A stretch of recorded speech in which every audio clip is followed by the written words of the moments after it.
certain rules.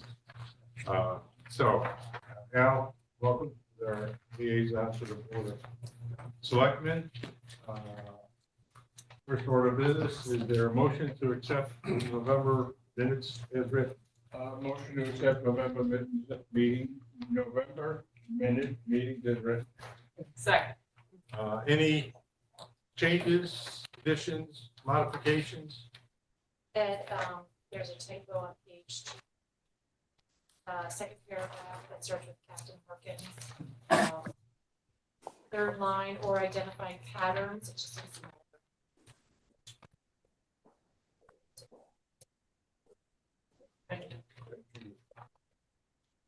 Written reprimand and Holly's file. Thank you. Any other changes? Motion to accept the minutes as modified. Second? Second. Okay, thank you. Motion, accept the minutes, all those in favor? Aye. Aye. We do have members of the public here. As always, we welcome comments. If you would like to make any remarks at this point, we just ask that you identify yourself and your street location, and we welcome your input and participation. Yes, please. Hi, my name is Linda Maniatti, and I live on Lenore Drive, which is off of Summerhill Road. So I'm here to let you know that I care about two things deeply about this town. One is educating our youth, and the second is safety. And so I'd like to speak about the safety of our families tonight. I think it's really important that the police department be funded in a way and given the tools they need to keep us safe. I will give you an example of what happened to me. One evening, it was late, dog out, and I'm out on our lawn, it's late at night, and I see something moving in my mailbox. Like, what could that be? And I'm like, hello? It was a rainy night. There wasn't a lot going on. He didn't have a flashlight. He didn't have a dog. There was no reason for Eddie to be there. So I said, is someone there? And he said, yes, it's Eddie. So I go through my mind, Eddie, who's an Eddie? Do they have a dog? So I realize I don't know an Eddie. And I get my dog and I go in my house and I call the police department. And they sent 2 police cars because there had been people trying to steal cars. And they said that night was the perfect night. A little bit of rain, whatever the accommodations were, they sent 2 police cars because they were concerned. I happened to have a guest, so there was a car in the driveway. And so it ended up, we weren't able to catch Eddie or whoever he was. But I think when you live in Madison, Connecticut, one of the things you really hope for is to have safety when you open your door, that you have safety when you park at Stop and Shop. When you live in this town, I would love it if we could fund the police department in a way that allows us to help reduce crime, help us reduce car theft, help reduce people who don't belong in our neighborhoods looking for an opportunity to steal or cause harm. And I haven't heard of anything yet right now where guns are involved, but I think we are just one step away of one person in our community walking into a situation and the person who is going to do the crime is taken aback and they could pull a gun. So I think I'm here because I care about safety of our town. And I would love it if we could make Madison safer and more comfortable so that we don't fear when we let our dogs out at night that we have to look beyond our driveway, by our mailbox, and behind on our shoulders. Thank you. Thank you very much. I think your comments have been echoed several times in the concern, and I think we have absorbed the commission, and certainly the chief is absolutely in concert with the expectation that people have to feel safe. Describe the situations and the standards that You all want, attracted us to Madison, many of us to Madison in the first place. Your perspective on it. Anyone else? My name is Cynthia Perry.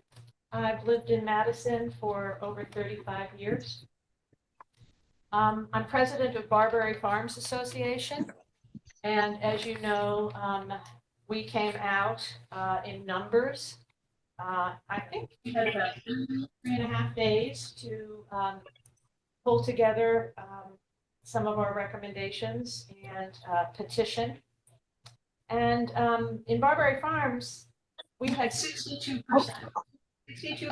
of our residents sign that petition, okay, in 3.5 days. People don't feel safe. A lot of people down in where I live and where many of these people here are older and they don't feel safe.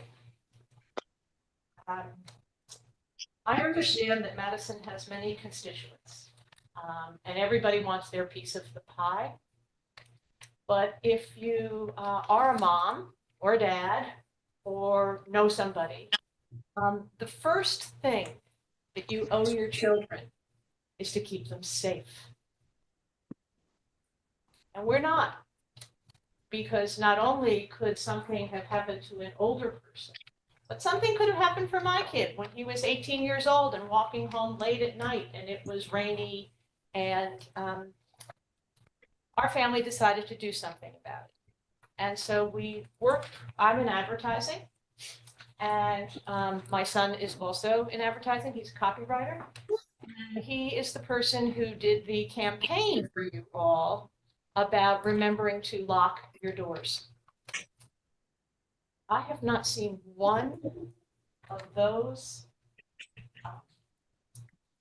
mobile, whatever you call them. Not one. This entire, He agrees. pardon me? There's a baby on the Zoom. He agrees. I think that's But I've not seen one. I don't know that kind of activity does much, but I do know that the police department actually wrote an article in the local paper that not much had changed a year ago, but the one thing that had changed was that the campaign, lock it or lose it or lock it or lose it, whatever it was, maybe the one thing that had made a difference. Why aren't we doing more innovative things? Why are we not actually seeking to, and I know you have, I know certainly that the chief has been talking to other individuals in the community to see what their best practices are, but we need action, not just thoughts. And how do we create the financial incentives for people to feel safe?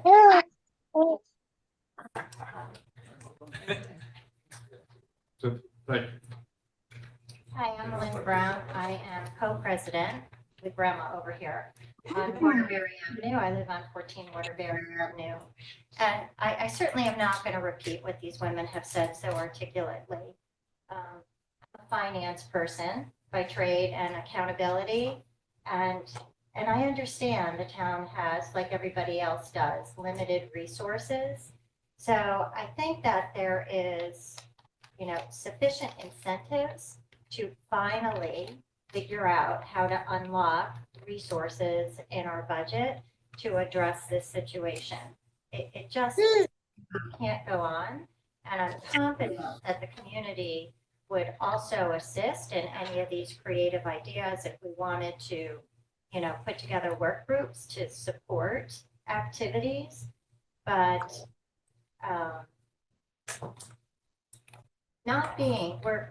we're a top quartile school system. That's why people come here. And I believe we've gotten to the point where we have to start working towards being top quartile in terms of police capability, because what's happening in the state is not something that we as a town can control. So we have to to do our best to mitigate, what's happening in the state. And so we're going to have to make some difficult decisions, I understand, from a budgetary perspective, but it's time, to invest and grow our capability. Good evening, Joseph Walden, 12 Bayview Place. I'm in the Barbary Farms Association, and the association, as Cynthia points out, has had its numerous incidents, but takes it very seriously.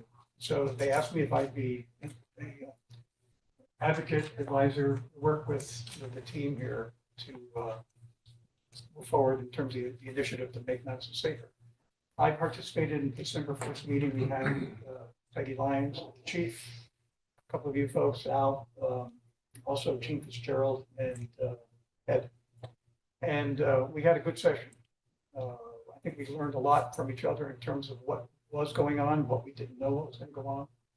And a couple of things. One of the reasons why I think Cynthia coerced or urged, volunteered me to do this is two things. One of which is I've lived in Bayview for 20 plus years.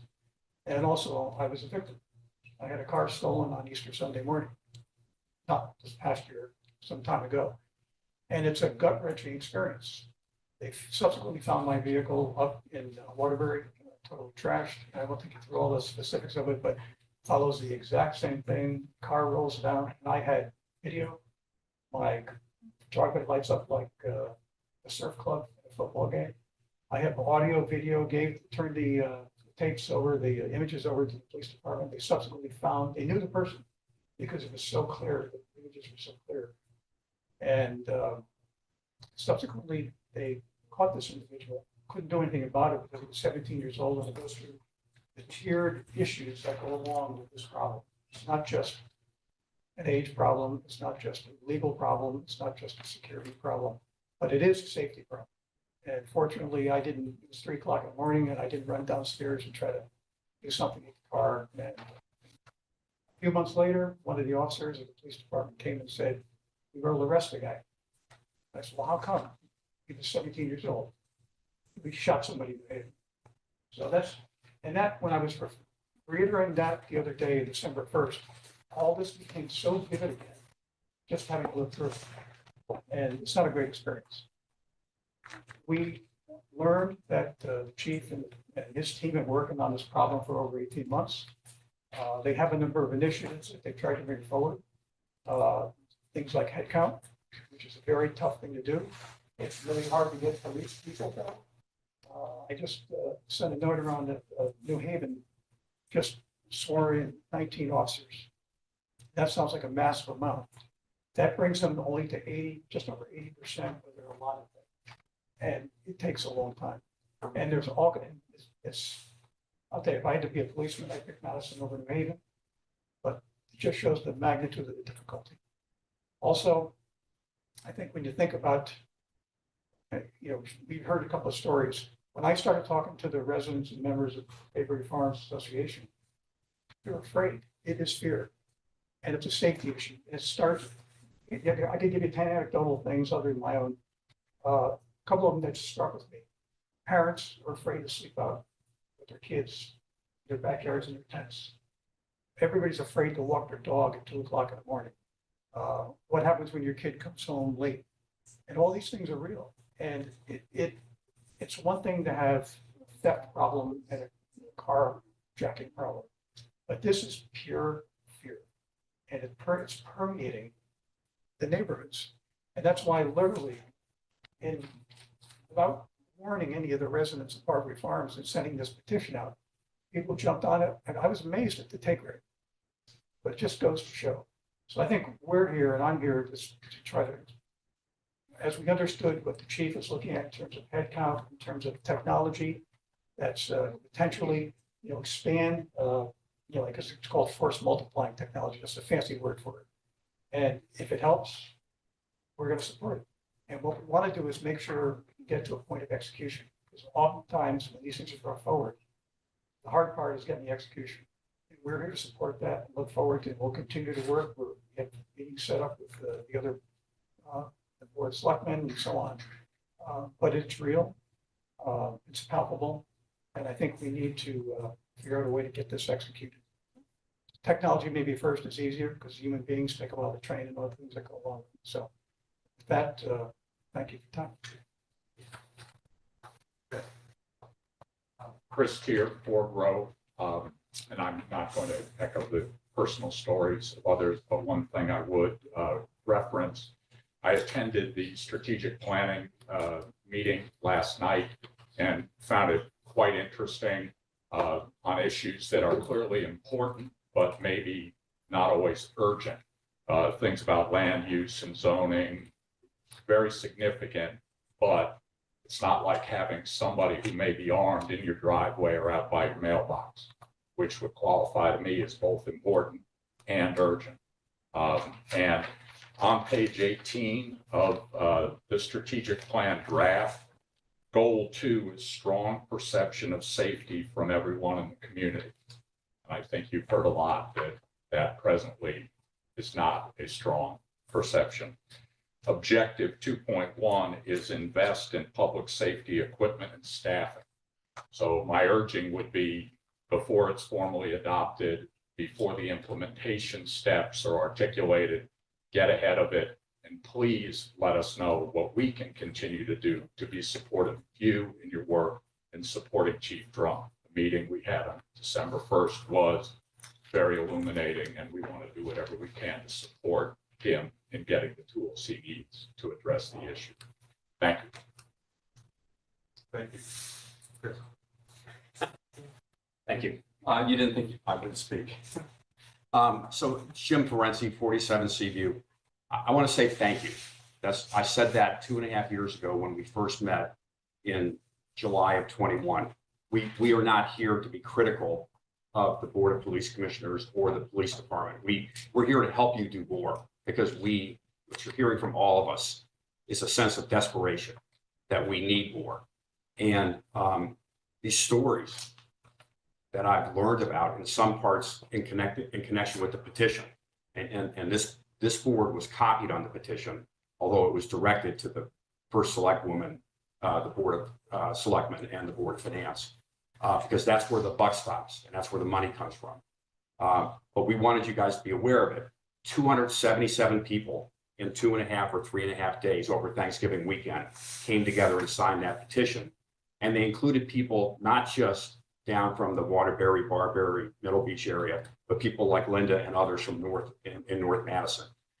I view this problem, having now been around it for 2.5 years, as being a cancer that has the potential of, affecting the entire town in ways that are predictable, right? Beyond violence, property values at some point stop going up when you become the town where crime happens.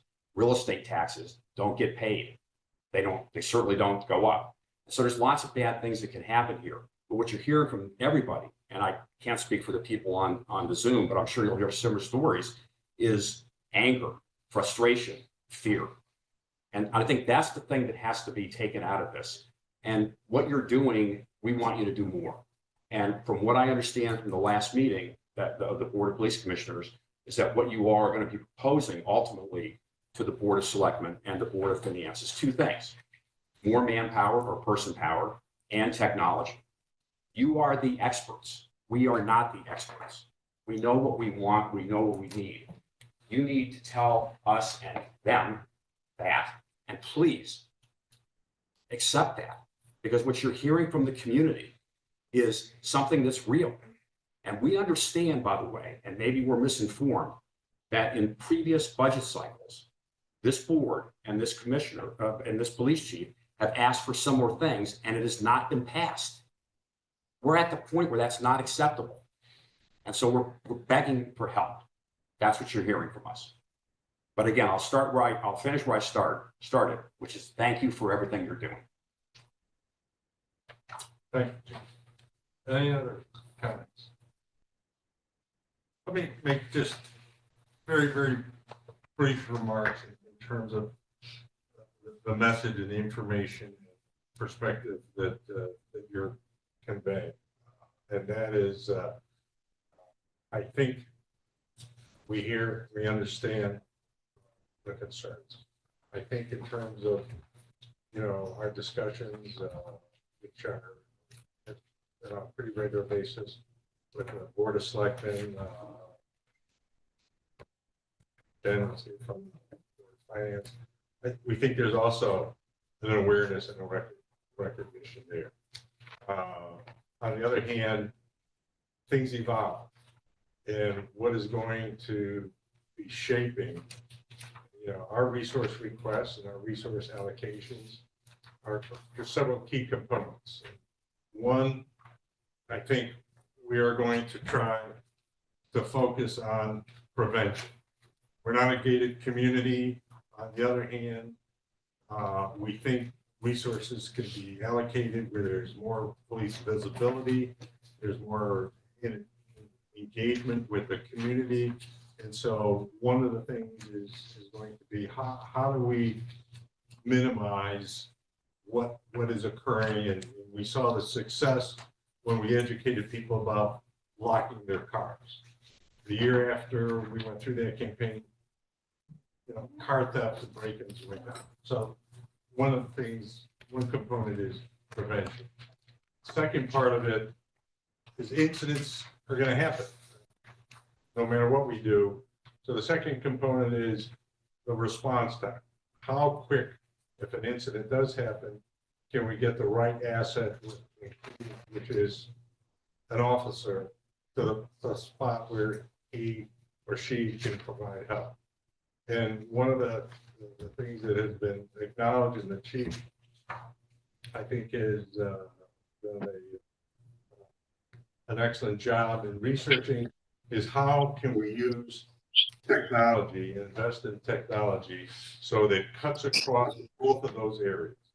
We can be made aware of something before it happens, and if it does happen, we can respond with the right force to beat it.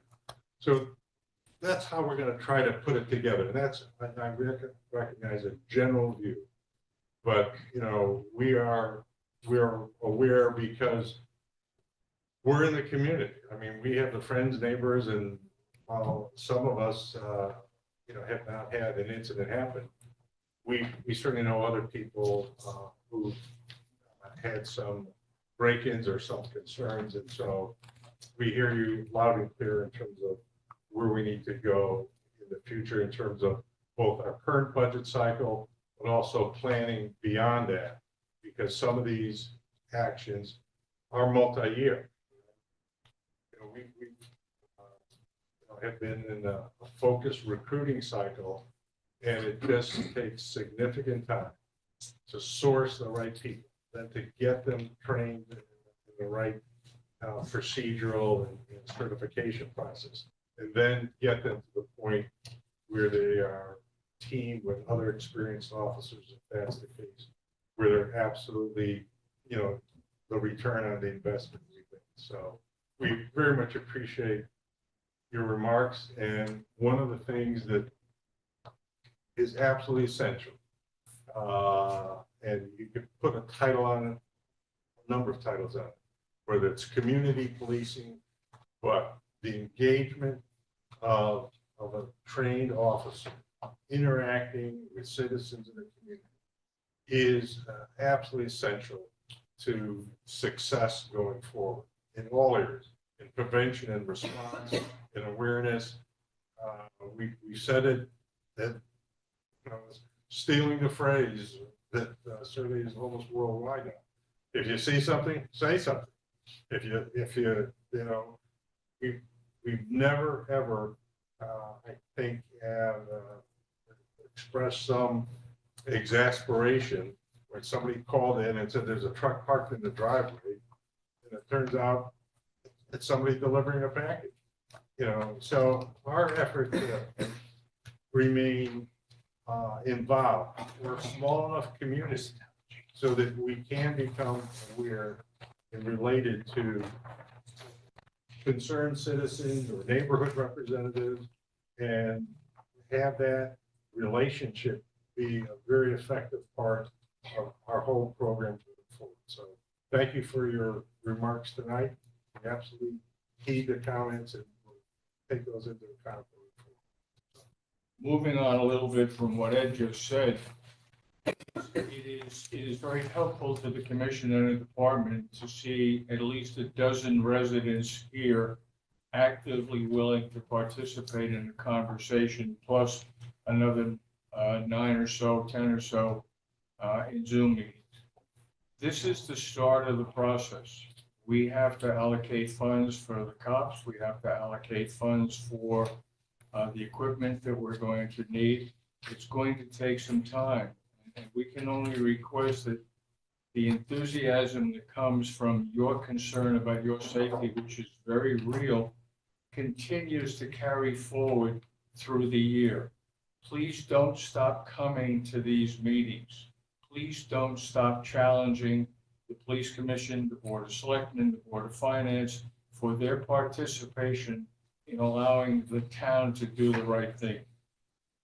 What Jim has put together, and I address Jim because he seems to be the spokesman for the group, and I appreciate everybody talking, continue to push us to help make this thing happen, because it's going to take some time. There's a significant amount of dollars involved, which has not been in the budget in the past. The requests for additional officers, depending upon whose statistics you look at, could range anywhere from 3 to 7 or 8 or 10, whether you look at a town report, whether you look at the FBI report.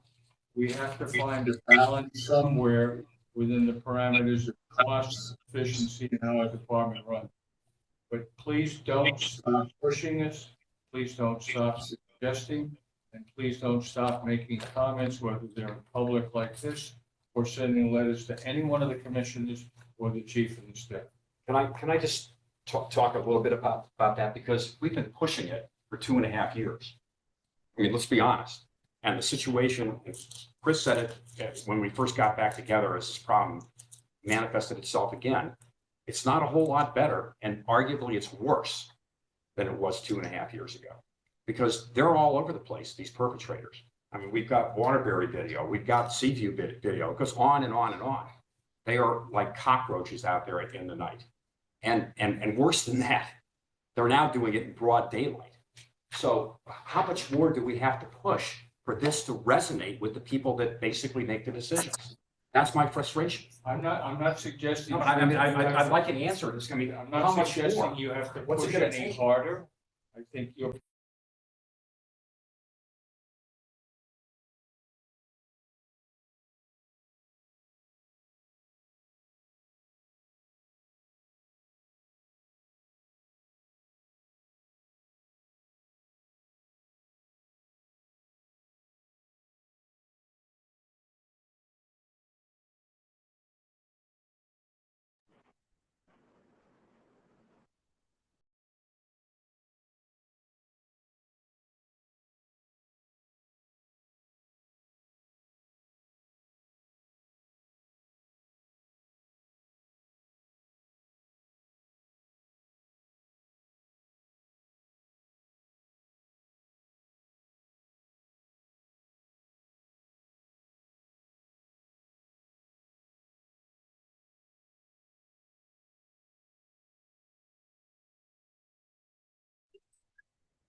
Well, at least that's something cute.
stuff with you, are we not?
Starting to know it happens all the time, but I haven't heard about it. It never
campaign that's running itself quite brazenly, or does that dissipate because we're too divided?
Yeah.